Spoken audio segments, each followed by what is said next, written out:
नमस्कार दोस्तों, रिजल्ट एडुशाला में आपका स्वागत है।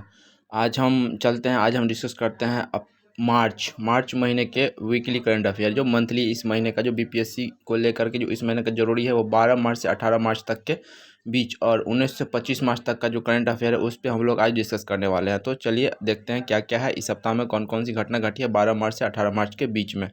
तो चलते हैं सबसे पहले अंतर्राष्ट्रीय परिदृश्य पे, तो देखते हैं इसमें क्या क्या दिया हुआ है अंतर्राष्ट्रीय में। तो आपको सबसे पहले दिया हुआ है कि नासा ने खोजे 65 नए उपग्रह। तो नासा इसमें क्या दिया हुआ है, नासा ने खोजे हैं 65 नए उपग्रह। ठीक है, तो नासा ने खोजे हैं 65 नए उपग्रह। तो नासा ने पृथ्वी को सबसे पहले जान लेते हैं कि नासा है क्या। ठीक है, तो देख लेते हैं नासा के बारे में क्या क्या जानकारी हमें है उसका, और नासा से इम्पोर्टेंट फैक्ट देख लेते हैं। तो सबसे पहले चलते हैं नासा है क्या। तो नासा का फुल फॉर्म क्या होता है ये देख लेते हैं कि नासा का जो फुल फॉर्म होता है वो क्या होता है। तो नासा का जो फुल फॉर्म है वो आपको national aeronautics and space agency, NASA का जो पूरा नाम है वो national aeronautics and space agency है, ये अमेरिका का है। ठीक है, और इसकी स्थापना हुई थी 29 जुलाई 1958 को। नासा की स्थापना हुई थी 1958 ईस्वी में। हालांकि इसका नाम चेंज किया था, इसका पूर्ववर्ती नाम कुछ और है। तो इसकी स्थापना मूल रूप से जो है ना, वास्तविक रूप से कहिए या फिर मूल रूप से, वो आपको 1948 में ही हो चुका था। तो उसका नाम 1948 में, इसका पहले दूसरा नाम था NCA, national advisory committee for aerospace. ठीक है, इसका पहले नाम था नासा का नेशनल एडवाइजरी कमेटी एरोस्पेस यानी कि एनसीए। और एनसीए की स्थापना 1948 में किया गया था। फिर बाद में आके इसका नाम चेंज किया गया 1958 में। और नासा का हेडक्वार्टर कहाँ है, तो नासा का हेडक्वार्टर आपको है वाशिंगटन डीसी में। ठीक है, तो ये अंतरिक्ष क्षेत्र में बहुत ही अग्रणी एजेंसी है। और नासा की सबसे बड़ी सफलता है अपोलो 11 मिशन। अपोलो 11 मिशन आपको 1969 ईस्वी में हुआ था, जिसमें नील आर्मस्ट्रांग सबसे पहले चंद्रमा पे कदम रखे थे। ठीक है, तो इतना जो नासा के बारे में इम्पोर्टेंट फैक्ट है। और इसके बाद देखते हैं आगे कि क्या क्या दिया हुआ है यहाँ पे करंट अफेयर में। तो नासा ने पृथ्वी के सौर मंडल के बाहर 65 नए उपग्रहों की खोज की है।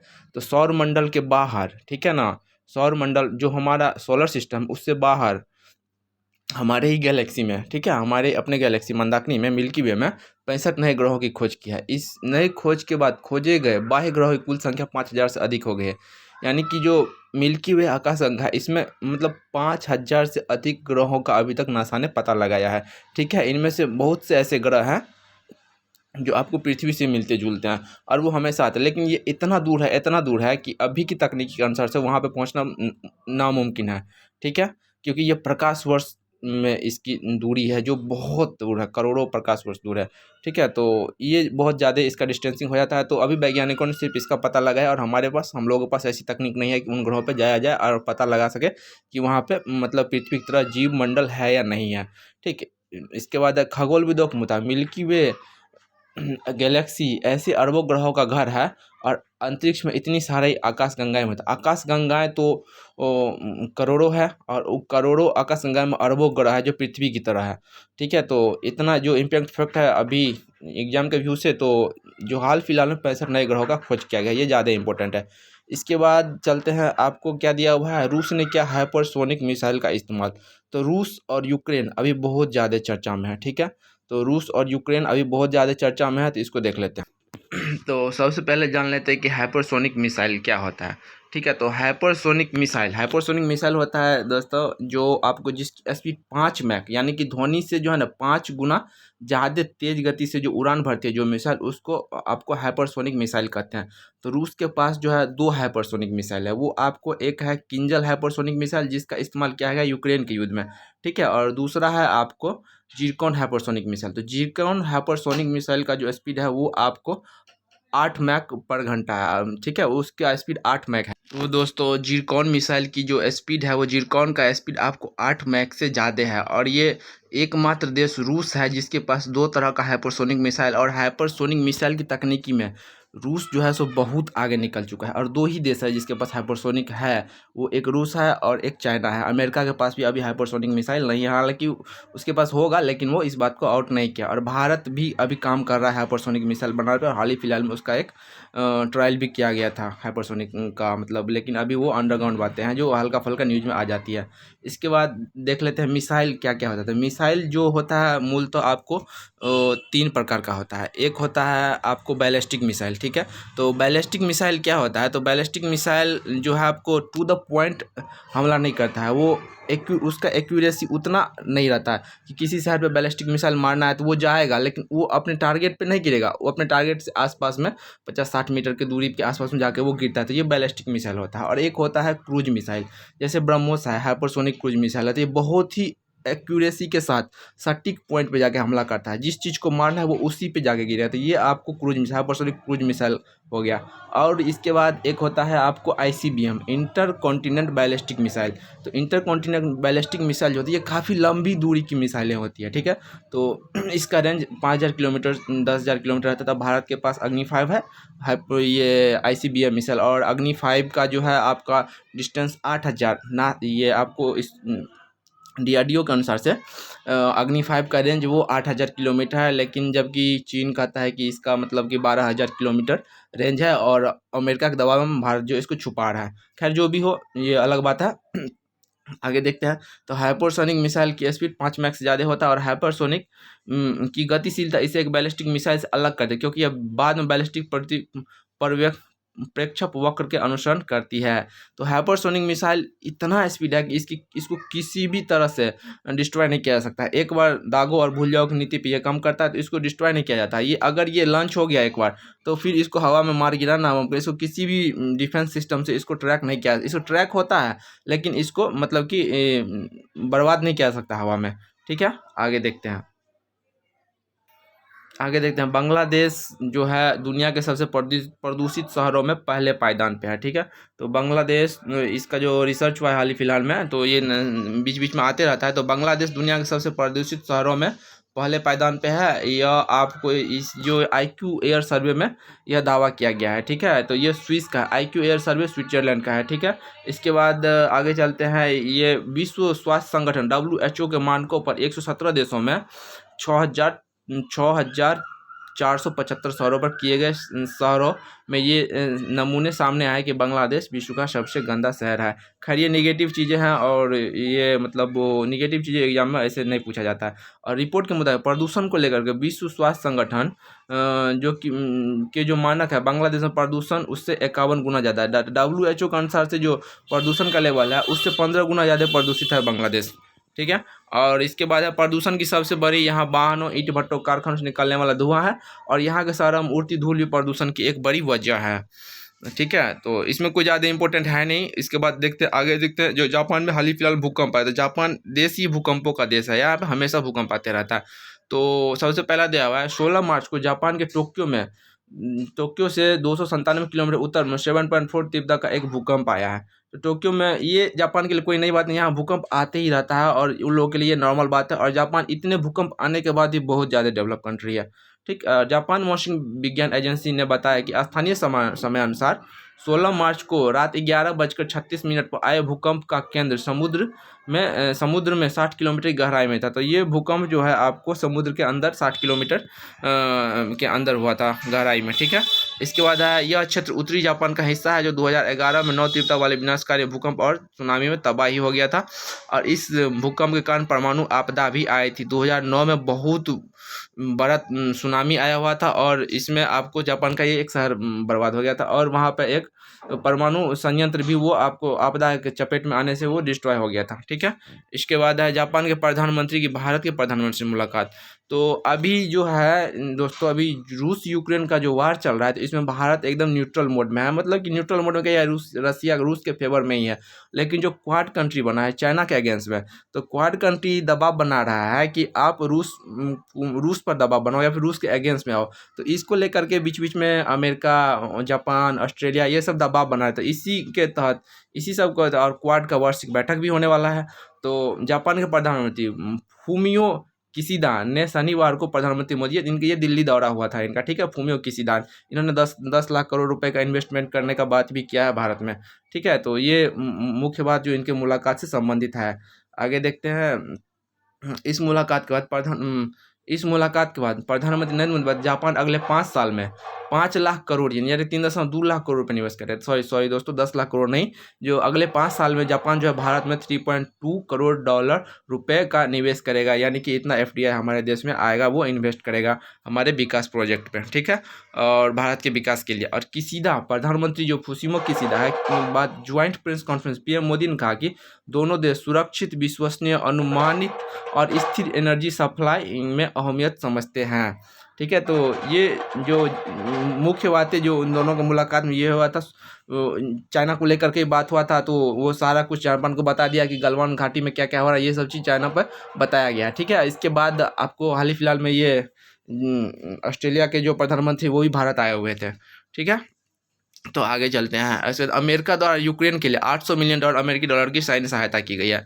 तो अब यूक्रेन जो है सो पूरी तरह से बर्बाद हो चुका है। मतलब यूक्रेन का शहर जो कीव है उसको रसिया ने उसको मतलब कि एक तरह से पूरे शहर को डिस्ट्रॉय कर दिया है, क्योंकि डेवलप भी यूक्रेन को रसिया ने ही किया था। जो 1991-92 में जो ये USSR से अलग हुआ था, तो रूस जो है ना, रूस आपको यूक्रेन पर बहुत ज़्यादा यूक्रेन को डेवलप किया था, लेकिन वो देश रूस से अलग होकर यूरोपीय देश से मिलना चाहता था।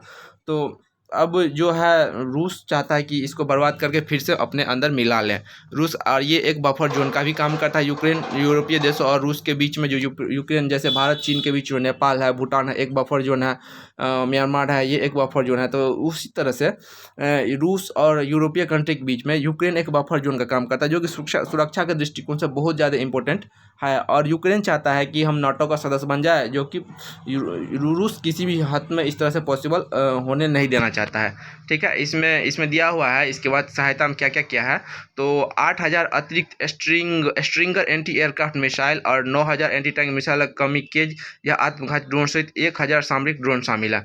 तो इसमें जो आपको यूक्रेन है छोटा देश, कमज़ोर है, ज़्यादा इसके पास है नहीं, लेकिन ये जो आपको यूरोपीय कंट्री अमेरिका ने उसको हथियार पूरा पेल के दिया है, एकदम भरपूर हथियार दिया है, ठीक ना। तो अभी ये रूस पे भारी पड़ रहा है, हाल फिलहाल की बात बता रही है, अभी ये रूस पे भारी पड़ रहा है, क्योंकि जितना आसानी से रूस चाहता कि इसको जीत लेंगे, लेकिन इसको यूरोपीय देश और अमेरिका सब इतना हथियार इसको घुसा दिया है कि रूस की सेना मतलब के लिए अच्छा टक्कर दे रहा है उसको।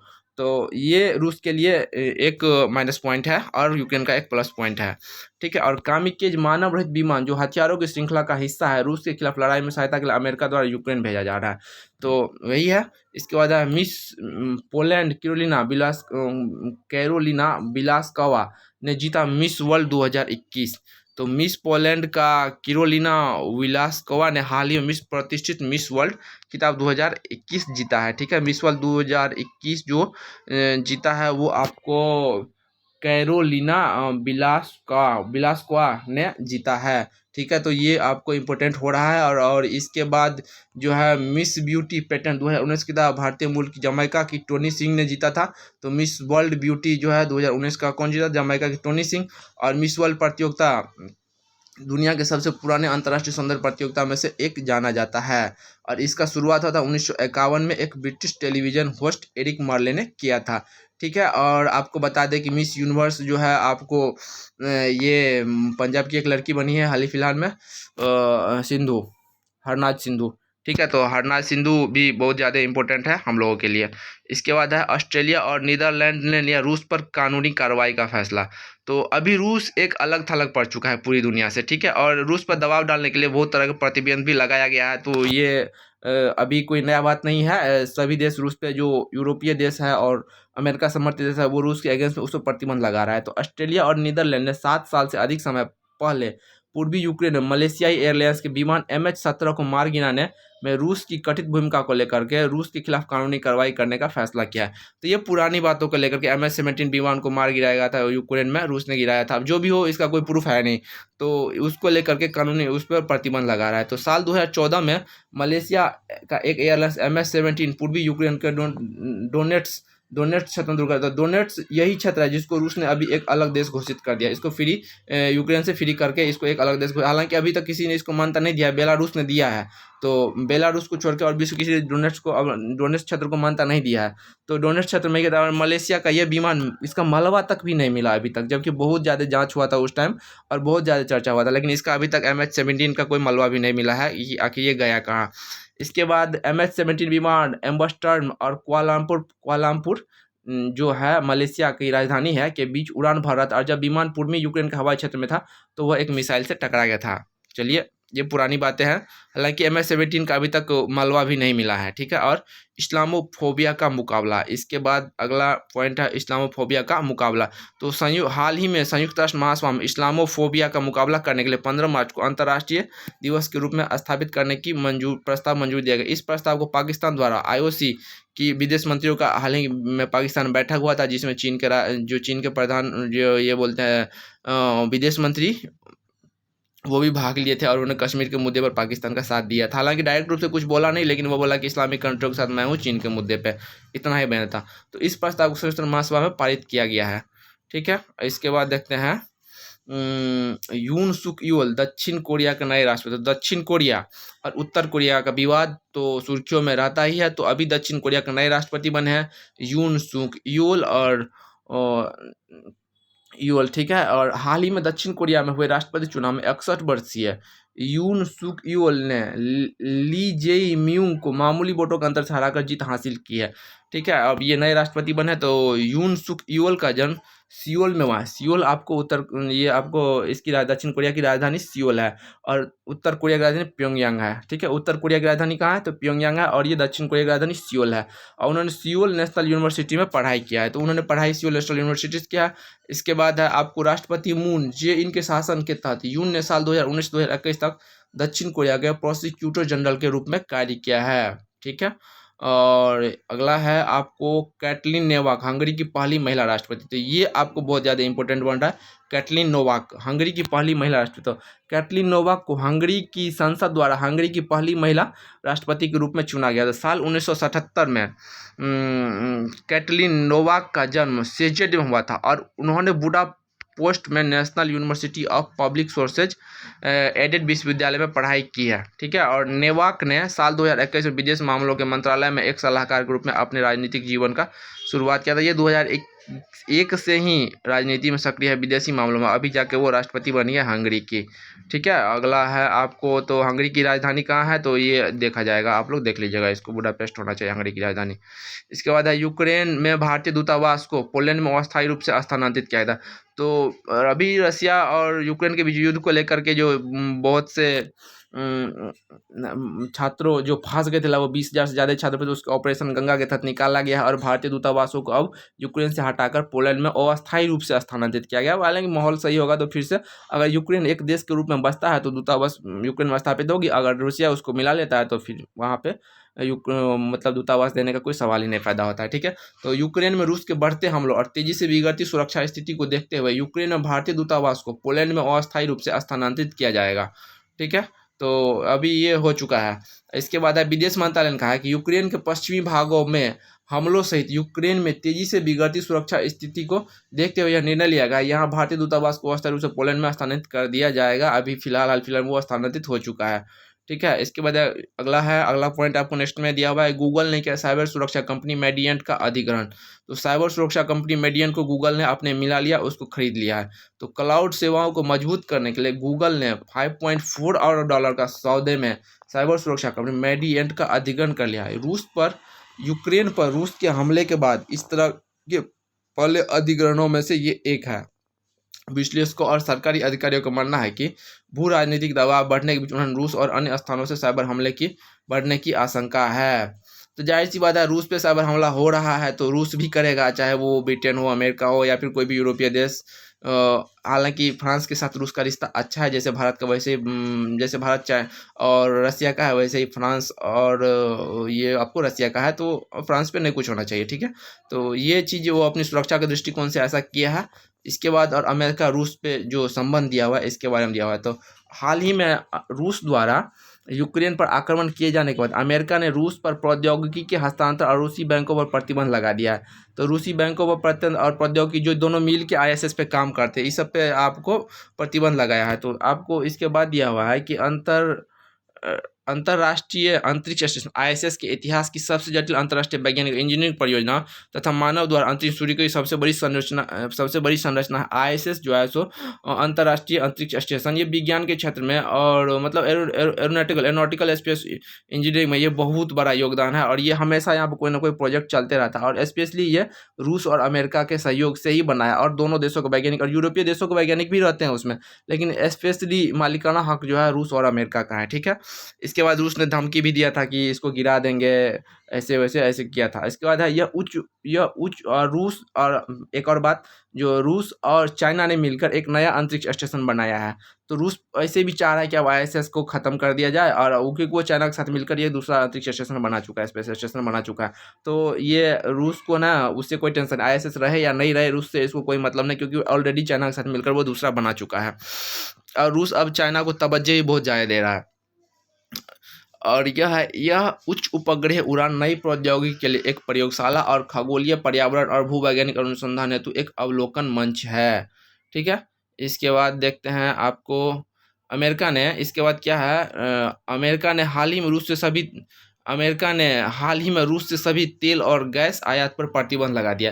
तो अमेरिका को प्रतिबंध लगाने से रूस को कोई फ़र्क पड़ता नहीं, क्योंकि अमेरिका जो है उसके पास तेल का कोई कमी नहीं और रूस का वो तेल का खरीदार न वो रूस से तेल खरीदता है न वो गैस खरीदता है, क्योंकि अलास्का क्षेत्र जो है वहाँ पे वो आपको रूस से ही अमेरिका ने खरीदा था अलास्का। तो अलास्का में काफ़ी ज़्यादा खनिज तेल मिलता है, तो रूस अमेरिका जो है दुनिया का दूसरा सबसे बड़ा तेल उत्पादक देश है, तो वो ऐसे ही प्रतिबंध लगा देगा। लेकिन जिसको तेल का ज़रूरत है वो इसको नहीं मानेगा। यूरोपीय देशों ने नहीं लगाया है, क्योंकि यूरोपीय देशों का गैस आपूर्ति, तेल आपूर्ति वो रूस पर ही डिपेंड होता है और एक गैस पाइपलाइन भी जाती है जो यूक्रेन से होके जाती है यूरोपीय देशों में, फ्रांस में, जर्मनी में, इटली में, इन सब देशों में।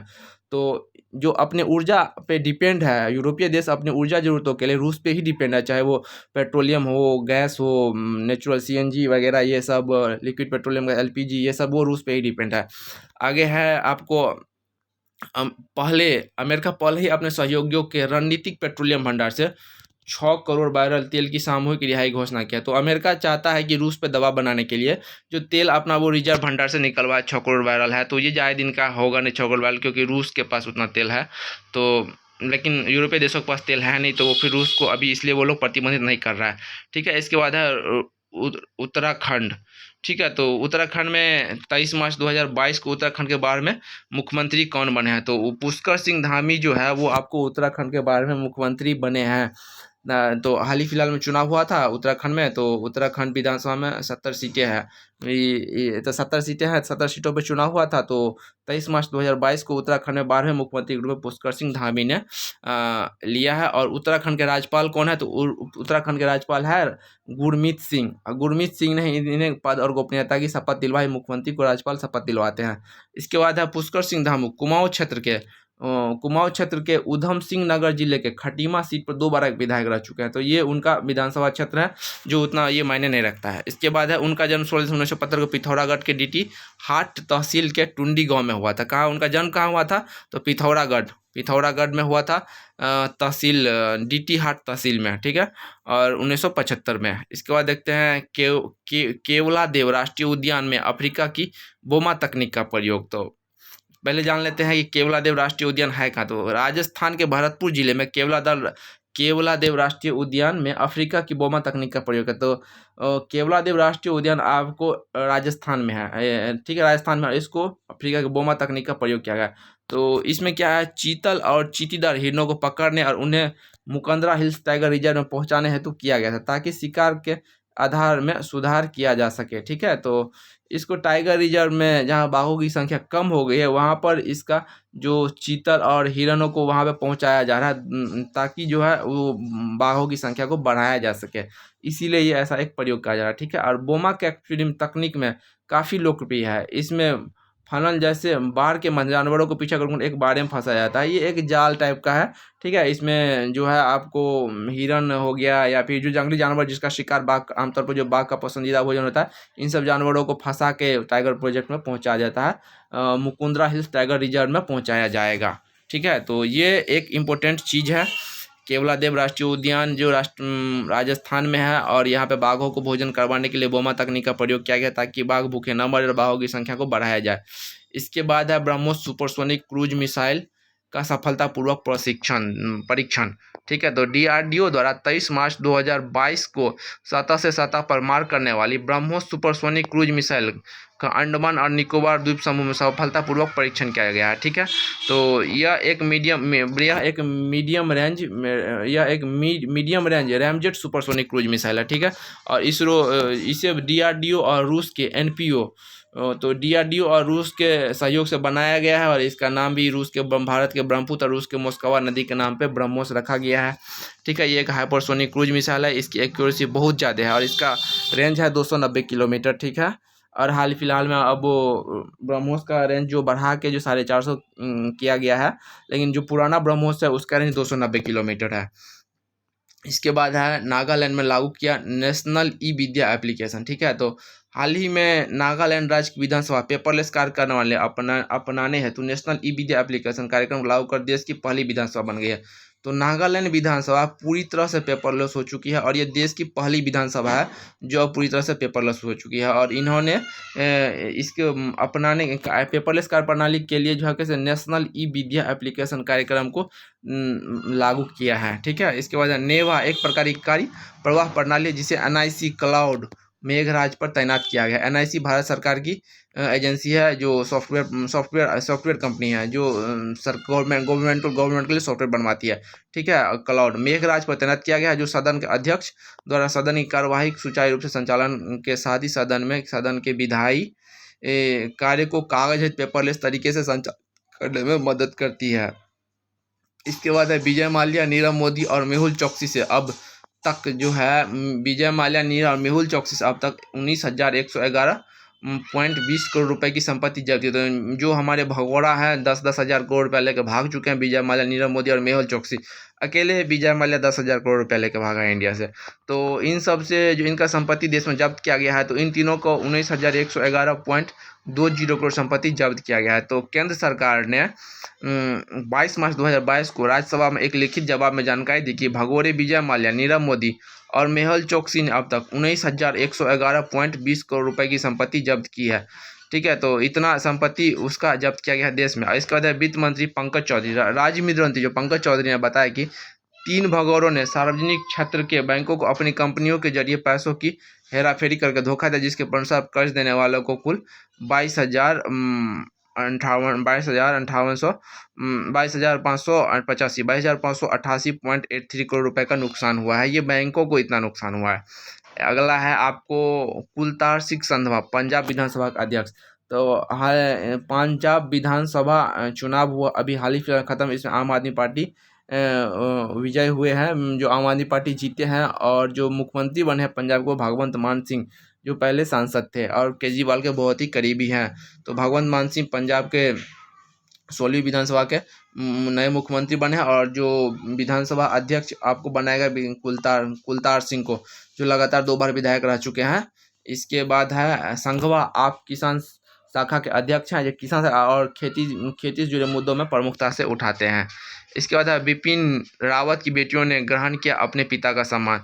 तो भारत के पहले chief of defence staff CDS general Bipin Rawat का कर्नाटक में हेलीकॉप्टर MI-17 V5 का एक्सीडेंट हुआ था, और वो उसमें अपनी पत्नी के साथ, उनकी पत्नी का नाम मधुलिका रावत के साथ जो बिपिन रावत और 11 लोगों का एक साथ ही वो सबका डेथ हो गया था। ठीक है, तो उनको जो है आपको पद्म विभूषण दिया गया है। तो उनकी बेटियां कृतिका और तारिणी ने अपने पिता के सम्मान में रामनाथ कोविंद से प्राप्त किया है, और ये 8 दिसंबर को हुआ था। ठीक है ना, तो 8 दिसंबर 2021 को हेलीकॉप्टर दुर्घटना में जनरल बिपिन रावत, उनकी पत्नी 12 लोग मारे गए थे। ठीक है, इसके बाद पद्म विभूषण सम्मान भारत सरकार द्वारा दिया जाने वाला दूसरा सर्वोच्च नागरिक सम्मान है, और जो देश के लिए असैनिक क्षेत्रों में बहुमूल्य योगदान के लिए दिया जाता है। तो MI-17 V5 हेलीकॉप्टर रूस का है, और ये रूस से लिया जाता है, और ये बहुत ही अच्छा हेलीकॉप्टर, पता नहीं कैसे ये एक्सीडेंट हुआ। तो इन सब चीज़ों को ध्यान रखा जाएगा। और आगे देखते हैं, हाल ही में पृथ्वी विज्ञान मंत्रालय द्वारा डीप ओशन मिशन लॉन्च किया गया है। तो पृथ्वी विज्ञान मंत्रालय का गठन किया गया, जो पहले नहीं था, हाल ही फिलहाल में नया मंत्रालय बना है पृथ्वी विज्ञान मंत्रालय, ठीक है। तो हाल ही में पृथ्वी विज्ञान मंत्रालय द्वारा डीप ओशन मिशन लॉन्च किया गया। डीप ओशन मिशन भारत की ब्लू इकोनॉमी की पहल का समर्थन करने हेतु एक मिशन मोड प्रोजेक्ट है। इसके बाद है, इससे पहले पृथ्वी विज्ञान मंत्रालय ने ब्लू इकोनॉमी पॉलिसी मसौदा भी तैयार किया। इसमें 6,000 करोड़ रुपये खर्च किए जाएंगे, ठीक है। और इसमें आगे चल के देखते हैं। भगवंत मान सिंह, अभी बताया मैंने कि भगवंत मान सिंह पंजाब के नए मुख्यमंत्री बने हैं 16 मार्च 2022 को, और ये 17वें मुख्यमंत्री भी बने हैं पंजाब के। और शपथ ग्रहण समारोह शहीद भगत सिंह के गांव खटकर कला में भव्य तरीके से हुआ है। इसके बाद आपको अगला देखते हैं भगवंत मान सिंह का और बारे में और जानते हैं। तो भगवंत मान सिंह का जन्म 17 अक्टूबर 1970 पंजाब के संगरूर जिले के सतोज गांव में हुआ था। उनके पिता मोहिंदर सिंह सरकारी स्कूल में विज्ञान के शिक्षक थे, तो वो एक शिक्षक के पुत्र हैं। ये सब उतना इम्पोर्टेंट नहीं है। इसके बाद चलते हैं ई टूरिस्ट वीज़ा। भगवंत मान सिंह नए मुख्यमंत्री बने हैं, 17वें मुख्यमंत्री बने हैं, ये ज़्यादा जरूरी है। इसके बाद है केंद्र टूरिस्ट वीज़ा। तो केंद्र सरकार ने एक फैसला लेते हुए हाल ही में मार्च 2020 से निलंबित 5 वर्षीय ई पर्यटक वीज़ा 156 देशों के विदेशी नागरिकों को तत्काल प्रभाव से बहाल कर दिया है, ठीक है। तो 156 देशों के लिए जो है ई टूरिस्ट वीज़ा को अब बहाल कर, जो कोविड-19 कारण से बंद था पिछले 2 सालों से। अगला है आपको, सरकार ने देश में कोरोना की स्थिति में सुधार को देखते हुए और वीज़ा एवं यात्रा प्रतिबंधों में ढील पर विचार करने के बाद यह कदम उठाया गया है। इसके बाद है वानिकी हस्तक्षेप। जो केंद्र सरकार ने 13 प्रमुख नदियों को वानिकी हस्तक्षेप से फिर से जीवंत 13 प्रमुख नदियों को फिर से जीवंत करने की योजना बनाया है। इस उद्देश्य में संचयी वन क्षेत्रों को 7400 वर्ग किलोमीटर से अधिक बढ़ाना है। तो जो संचयी वन क्षेत्र है वो नदियों के किनारे, वो आपको 7400 वर्ग किलोमीटर बढ़ाया जाएगा जंगलों को। तो केंद्र सरकार ने गंगा को स्वच्छ बनाने के अभियान में मिली शुरुआती सफलता के बाद अब यमुना, नर्मदा, झेलम और महानदी सहित देश की प्रमुख 13 नदियों का संरक्षण, इन नदियों का संरक्षण होगा। इनके बगल में जो है आपको पेड़ पौधे लगाए जाएंगे ताकि वो आपको जैविक कॉरिडोर उसका बनाया जा सके। इसके बाद है भारत का पहला digital water data bank aquarium. तो कर्नाटक के आईसी मंत्रालय कर्नाटक के आईटी मंत्रालय CN अश्वत्थ नारायण ने भारत का पहला digital water data bank aquarium launch किया है। तो डिजिटल वाटर डाटा बैंक विभिन्न संस्थाओं से प्राप्त करके जल डेटा की एक सूची है। यह पानी के विभिन्न पहलुओं के बारे में विश्वसनीय जानकारी प्रदान करता है। इसके बाद यह जल सुरक्षित दुनिया को प्राप्त करने के लिए साक्ष्य आधारित नीतियों और निर्णय लेने में मदद करता है। इसके बाद अगला देखते हैं वाहिनी योजना। सिक्किम सरकार, तो सिक्किम सरकार इस महीने के अंत में अपनी वार्षिक बजट में वाहिनी योजना की घोषणा करने जा रही है। वाहिनी योजना का उद्देश्य क्या है कि माध्यमिक और वरिष्ठ माध्यमिक विद्यालय में जाने वाली लड़कियों को 100% मुफ्त और सुरक्षित सैनिटरी पैड प्रदान करना है। और वाहिनी योजना के तहत सिक्किम के 210 माध्यमिक और वरिष्ठ माध्यमिक विद्यालयों में मुफ्त सैनिटरी पैड उपलब्ध कराए जाने के लिए वेंडिंग मशीन लगाई जाएगी। तो चलिए आगे देखते हैं जेंडर संवाद। तो ग्रामीण विकास मंत्रालय द्वारा हाल ही में जेंडर संवाद के 3रे संस्करण का आयोजन किया गया। तो ग्रामीण विकास मंत्रालय हाल ही में जेंडर संवाद के 3रे संस्करण का आयोजन किया जाएगा। और जेंडर संवाद दीनदयाल अंत्योदय योजना, राष्ट्रीय ग्रामीण आजीविका मिशन DNRLM के तहत एक राष्ट्रीय पहल है। और आगे चलते हैं, देखते हैं आपको जेंडर संवाद का पहला उद्देश्य क्या है। तो जेंडर संवाद का पहला उद्देश्य जेंडर लेंस के साथ पूरे भारत में NRLM के हस्तक्षेप पर जागरूकता पैदा करना है। तो मुख्यमंत्री 4 श्रमिक कल्याण प्रकल्प त्रिपुरा सरकार, तो त्रिपुरा सरकार ने मुख्यमंत्री 4 श्रमिक कल्याण प्रकल्प नामक एक विशेष योजना की घोषणा की है, जो त्रिपुरा के मुख्यमंत्री हैं, ठीक है। उन्होंने इसके बाद इस योजना का उद्देश्य त्रिपुरा के लगभग 7,000 चाय श्रमिकों को सामाजिक सुरक्षा प्रदान करना और चाय बागान के श्रमिकों, इसमें अगला क्या है कि चाय बागान के श्रमिकों और केंद्र सरकार के लाभों को मिलाकर आवास, राशन और वित्तीय सहायता प्रदान की जाएगी। अगला है ये ज़्यादा इंपॉर्टेंट मायने रखता है कि रिलायंस रिटेल शुरू करेगा एक नया रिटेल स्टोर ब्रांड स्मार्ट बाजार, ठीक है। तो ये बहुत ज़्यादा इंपॉर्टेंट है। तो रिलायंस रिटेल एक नया रिटेल स्टोर ब्रांड स्मार्ट बाजार शुरू करने जा रहा है। यह नाम उसके उन जगहों के लिए तय किया जाएगा जहां फ्यूचर ग्रुप के बिग बाजार आउटलेट का संचालन किया जाता था, ठीक है। तो इसमें इसके आगे है कि इकोनॉमिक्स टाइम्स की रिपोर्ट के अनुसार इंडस्ट्री के 2 एग्जीक्यूटिव ने उसे बताया कि रिलायंस इंडस्ट्री की रिटेल इकाई करीब 940 प्रॉपर्टी में अपनी खुद की स्टोर खोलने पर काम कर रही है। तो 940 जगह इसका अपना खुद का स्टोर खोला जाएगा, रिलायंस का पर्सनल। और ये स्टोर जिन्हें उसने फ्यूचर ग्रुप को लीज पर किया था, लेकिन किराए का भुगतान करने की वजह बताते हुए पोजीशन वापस ले लिया है। ठीक है, तो ये अब अपना खुद का स्मार्ट बाजार शुरू करने जा रहे हैं और वो हर जगह बनाएंगे 950 जगह पे। ठीक है, देश के सभी छोटे बड़े शहरों में 950 जगह बनाया जाएगा। अब मध्य प्रदेश की सरकार ने पहली बार पेश किया बाल बजट। तो बाल बजट जो है, अब मध्य प्रदेश सरकार ने पहली बार अपनी वार्षिक वित्तीय योजना के हिस्से में बाल बजट एक पेश किया गया। तो बाल बजट, तो सरकार ने 220 योजनाओं के लिए 57,803 करोड़ रुपए आवंटित किए, जिन्होंने 18 वर्ष से कम आयु के बच्चों के लिए शिक्षा से 17 विभागों तक लागू किया जाएगा। तो बच्चों के विकास पे जो है 57,803 करोड़ रुपए खर्च किया जाएगा मध्य प्रदेश में। 18 साल से कम आयु के बच्चों को शिक्षा सहित उनके 17 विभागों पर खर्च किया जाएगा। इसके आगे है कि मध्य प्रदेश सरकार ने वित्तीय वर्ष 2022-23 के लिए अपना बजट पेश किया है। तो वित्त मंत्री जगदीश देवड़ा ने बजट को पेश किया है। इसके बाद है, हाल ही में विश्व बैंक देगा पश्चिम बंगाल को $125 मिलियन। इसमें मोदी जी ने अग्रणी भूमिका निभाई इस योजना को पूरा करवाने में। हालांकि दोनों के बीच कट्टर दुश्मनी है, ममता और मोदी के बीच, लेकिन विकास से दोनों कंप्रोमाइज़ नहीं करते हैं। तो विश्व बैंक ने पश्चिम बंगाल राज्य में गरीब और कमजोर समूहों को सामाजिक सुरक्षा और सेवाओं तक पहुंचने में मदद करने के प्रयासों का समर्थन करने के लिए $125 मिलियन लोन की पेशकश की है।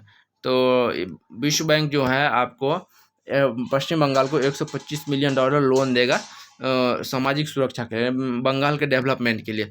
तो पश्चिम बंगाल सरकार और विश्व बैंक ने अंतर्राष्ट्रीय पुनर्निर्माण विकास IBRD के माध्यम से प्रदान किए जाने वाले $125 मिलियन के लोन के लिए एक समझौते पर हस्ताक्षर किया है। आगे देखते हैं, ये प्रोजेक्ट सामाजिक सहायता तक कवरेज और पहुंच का विस्तार कराने और एक समेकित सामाजिक रजिस्ट्री के माध्यम से गरीबों और कमजोर लोगों के लिए नगद ट्रांसफर देने के लिए राज्य की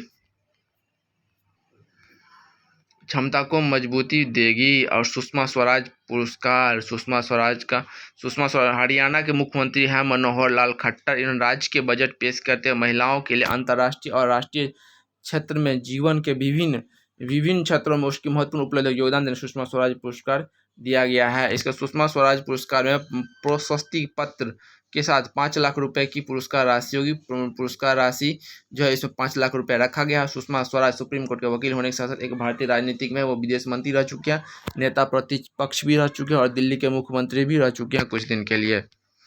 आगे देखते हैं, $400 अरब का माल निर्यातक लक्ष्य हासिल। तो भारत ने पहली बार एक वित्तीय वर्ष में $400 अरब का माल निर्यात लक्ष्य किया है। वाणिज्य मंत्रालय ने 23 मार्च को जारी आंकड़ों के मुताबिक वस्तुओं का निर्माण 2021-22 में 21 मार्च तक 37% बढ़ाकर $400.8 अरब पहुंच गया है। इसका अगला पॉइंट है, पूरे वित्त वर्ष 2021-22 में यह $292 अरब था। इससे पहले 2018-19 में निर्यात रिकॉर्ड $330.7 अरब पर गया था। तो पिछले वर्ष की अपेक्षा ये बढ़ गया है। ठीक है दोस्तों, और ये रिजल्ट एडुशाला अगर आपको अच्छा लग रहा है तो इसको लाइक कीजिए, शेयर कीजिए और सपोर्ट कीजिए, क्योंकि आपके सपोर्ट की ज़रूरत है, कि आपके सपोर्ट से ही हम आगे बढ़ेंगे। ठीक है दोस्तों, तो अच्छा लग रहा होगा तो कंटिन्यू बने रहिए वीडियो में, और चाहे तो वीडियो को फास्ट करके भी देख सकते हैं। और ये वीडियो आपको जो है आपको अभी मतलब 4 पार्ट में लाएंगे। ठीक है, तो आप लोग जितना इसमें कमेंट करेंगे तो अगले पार्ट का अपलोड किया जाएगा, और इसको शेयर वेयर कीजिएगा, अपने दोस्तों के पास पहुंचाइएगा, क्योंकि ये अभी अगले एग्जाम के व्यू से ये बहुत ज़्यादा इंपॉर्टेंट है, मार्च का करंट अफेयर। इसके बाद है आपको ICICI बैंक ने हाल ही में IPL की फ्रेंचाइजी चेन्नई सुपर किंग्स के साथ मिलकर एक नए क्रेडिट कार्ड को लॉन्च किया है। तो चेन्नई सुपर किंग्स के साथ मिलकर एक नया क्रेडिट कार्ड लॉन्च किया। इस कार्ड का नाम है Chennai super Kings ICICI bank credit card. तो ये किस बैंक ने किया है? तो ICICI बैंक ने किया है, चेन्नई सुपर किंग्स के साथ मिलकर किया है। ठीक है, तो ये ज़्यादा इम्पोर्टेंट है, ये आपको सही है। अच्छा पॉइंट दिया हुआ है। इसके बाद है, भारत ने रिकॉर्ड 10 गीगावाट सौर ऊर्जा में वृद्धि की है।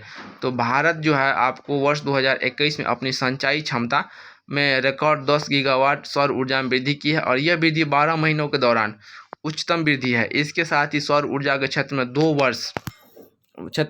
वर्ष दर वर्ष लगभग 200% की वृद्धि की गई है। इसके बाद अगला पॉइंट आपको दिया हुआ है कि ऊर्जा क्षमता में वृद्धि के बाद भारत सौर ऊर्जा विस्तार के मामले में 5वें स्थान पर आ गया है। तो ऊर्जा क्षमता की वृद्धि में सौर ऊर्जा का विस्तार भारत विश्व में 5वें स्थान पर आ गया है और यह 709.68 गीगावाट की वैश्विक संचयी क्षमता में लगभग 6.5% का योगदान है। यहाँ 709 गीगावाट में भारत का जो योगदान है वो 6.5% है, 6.5% है। ठीक है, आगे दिया हुआ है आपको मौजूदा वित्त वर्ष के लिए भारत की वृद्धि दर का अनुमान। तो रेटिंग एजेंसी मूडीज जो रेटिंग देती है किसी देश के डेवलपमेंट में, उसका कितना जो विकास है, जीडीपी का कितना, ये सब तो वृद्धि दर जो है वो 9.5% घटाकर 9.1% कर दिया। तो ये घटाया क्यों है? तो ये घटाया आपको रूस यूक्रेन जो हो रहा है उसी घटना के पर, जिसमें इसको डेवलपमेंट कम रहा, क्योंकि उसका सीधा असर भारत पे भी पड़ेगा, क्योंकि भारत से बहुत सी परियोजना, बहुत सी चीज़ों जो यूक्रेन से भारत आयात निर्यात करता है, तो वो सब चीज़ को लेकर के 9.5 से 9.1 कर दिया गया। और रूस पे भी वो आपको चौतरफा दबाव है, तो इस सब कारण से जो है 9.1 जो 9.5 से घटाकर 9.1 कर दिया गया। इसके बाद है बैकाल मूडीज महंगा ईंधन उर्वरक सरकारी खजाने पर दबाव डालेंगे और संभावित रूप से नियोजित पूंजीगत व्यय को सीमित कर देंगे। ठीक है, मूडीज के अनुसार 2023 में विकास दर 4.5 बढ़ाने की आवश्यकता, यानी भाग इसे मूडीज रेटिंग है, इसके अनुसार भारत का विकास दर जो 2023 में वो 5.4% है। हालांकि ये बहुत कम है, इतना कम नहीं होना चाहिए। तो इसको बाद में चेंज हो, ये सब चेंज होते रहता है और ये बाद में चेंज होगा। ठीक है, इसके बाद आपका भारत का इक्विटी बाजार दुनिया के 5वें स्थान पर। तो भारत का इक्विटी बाजार पहली बार पूंजीकरण के मामले में दुनिया 5वें स्थान पहुंच गया है। वर्तमान में भारत जो है अमेरिका, चीन, जापान, हांगकांग के बाद 5वें स्थान पर है। ठीक है, चीन, जापान, हांगकांग 5वें स्थान पर। इसके बाद 2022 की शुरुआत में भारत 7वें पायदान में था, तो 2022 के स्टार्ट में भारत 7वें स्थान पर। इसके बाद भारत अपने बाजार पूंजीकरण में 7.4% गिरावट के बावजूद 2 स्थान ऊपर चढ़ गया। अपने बाजार 7.4% घटा है, इसके बाद भी वो 2% ऊपर गया है, तो इसका मतलब है कि और देशों में उससे ज़्यादा घटा है। इसके बाद आपको है भारत का कुल बाजार का पूंजीकरण $3.21 ट्रिलियन है। तो भारत के बाजार का जो पूंजी है वो $3.1 ट्रिलियन का है। दोस्तों वीडियो लंबा हो रहा है, तो इतना नेक्स्ट वीडियो में हम लाएंगे, इससे आगे चर्चा करेंगे। ठीक है, तो अभी इतना पे हम स्टॉप करते हैं, इसके बाद फिर आगे की शुरुआत करेंगे। तो आप लोग लाइक कीजिए, सब्सक्राइब कीजिए और हमें सपोर्ट कीजिए, अच्छा लगेगा अगर आप हमारे साथ आएंगे तो। और हम आपको अभी करंट अफेयर देते रहेंगे। ठीक है, नमस्कार दोस्तों, जय हिंद।